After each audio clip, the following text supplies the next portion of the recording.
together. You are not in Kansas anymore. You are on Pandora, ladies and gentlemen.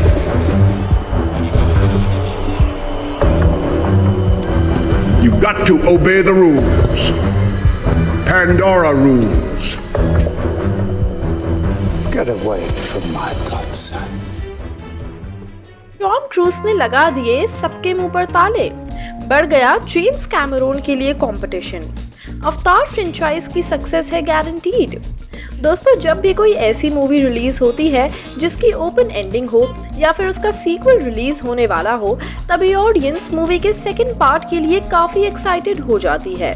चारों तरफ सिर्फ film की upcoming sequel के बारे में ही बात होती है। लेकिन ऐसे में अगर ये इंतजार ज्यादा लंबा हो जाए तो ऑडियंस काफी फ्रस्ट्रेट भी हो जाती है। और कुछ ऐसा ही हुआ टॉप गन और अवतार के साथ। टॉप गन करीब 30 साल पहले रिलीज हुई थी और अवतार तकरीबन 13 साल पहले। दोनों ही मूवीज के सीक्वल्स का इंतजार कर कर के ऑडियंस अब थक चुकी है। लेकिन हाल ही में टॉप गन का सीक्वल रिलीज हुआ जिसने ऑडियंस की नाराजगी काफी कम कर दी। लेकिन अभी अवतार का सीक्वल रिलीज होने में टाइम बाकी है। तो आइए जानते हैं कि इस बीच अवतार फैंस का अपनी मूवी को लेकर कैसा रिएक्शन है। हेलो दोस्तों, बॉलीग्राड स्टूडियो से मैं हूँ मासूमी और आज हम बात करेंगे 2022 की one of the most awaited movies अवतार 2 के बारे में। दोस्तों, सबसे पहले तो बता दें कि टॉप गन पार्ट 2 के रिलीज होते ही दर्शकों के इतने सालों का सारा गुस्सा शांत हो गया। ऑडियंस का कहना था कि मूवी के लिए वेट करना वर्थ इट था और उन्हें बिल्कुल भी ऐसा नहीं लगा कि वो टॉप गन इतने सालों बाद देख रहे हैं, बल्कि फिल्म इतनी क्लासिक और एपिक थी कि लोगों को टाइम गैप का ध्यान तक नहीं रहा। अब दोस्तों, टॉम क्रूज तो अपनी इस परीक्षा में पास हो गए, लेकिन इससे जेम्स कैमरून की समस्या काफी बढ़ गई है और अब अवतार पर भी टॉप गन की तरह ही अच्छी परफॉर्मेंस देने का काफी प्रेशर है।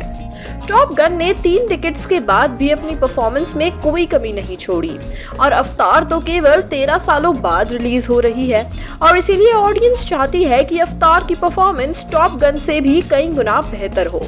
लेकिन इसी प्रेशर के बीच काफी रिपोर्ट्स का ये भी दावा है कि अवतार the way of water definitely एक सक्सेस होगी।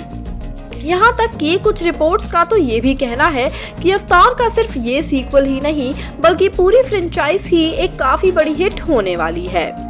दोस्तों, अवतार के सभी सीक्वल्स 2 साल के इंटरवल्स में रिलीज होने वाले हैं।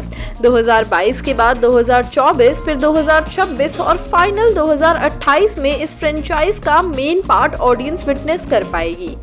अब दोस्तों, यहाँ देखने वाली बात यह है कि जेम्स कैमरून ने केवल नाम के लिए ही सभी सीक्वल्स की रिलीज डेट आउट नहीं की, बल्कि यहाँ वो ऑडियंस के दिमाग के साथ खेल रहे हैं। दरअसल ये प्रूवन है कि जब भी किसी मूवी की सारी फ्यूचर डेट्स आउट होती हैं, तो उस फिल्म की एक्साइटमेंट ऑडियंस के लिए और भी ज्यादा हो जाती है। जेम्स कैमरून अपने दर्शकों को ये विश्वास दिलाना चाहते हैं कि भले ही वो इतने सालों बाद कमबैक कर रहे हैं, लेकिन इन सालों में उन्होंने ऑडियंस के फ्यूचर एंटरटेनमेंट का भी इंतजाम किया है, जिससे दर्शक एज एक्सपेक्टेड काफी इम्प्रेस भी हुए। मूवी की स्टोरी लाइन पर सबको पूरा भरोसा भी है और अब बस देखना ये होगा कि क्या ये फिल्म 3D टर्नओवर को दोबारा से सिनेमा इंडस्ट्री में एक जगह दिला पाती है या नहीं। वेल दोस्तों, आज के लिए इतना ही। आप अवतार 2 के लिए कितने एक्साइटेड हैं, हमें कमेंट सेक्शन में जरूर बताइएगा। ऐसी ही और इंटरेस्टिंग अपडेट्स के लिए जुड़े रहिए हमारे साथ और सब्सक्राइब करें हमारे चैनल बॉलीग्राड स्टूडियोज को।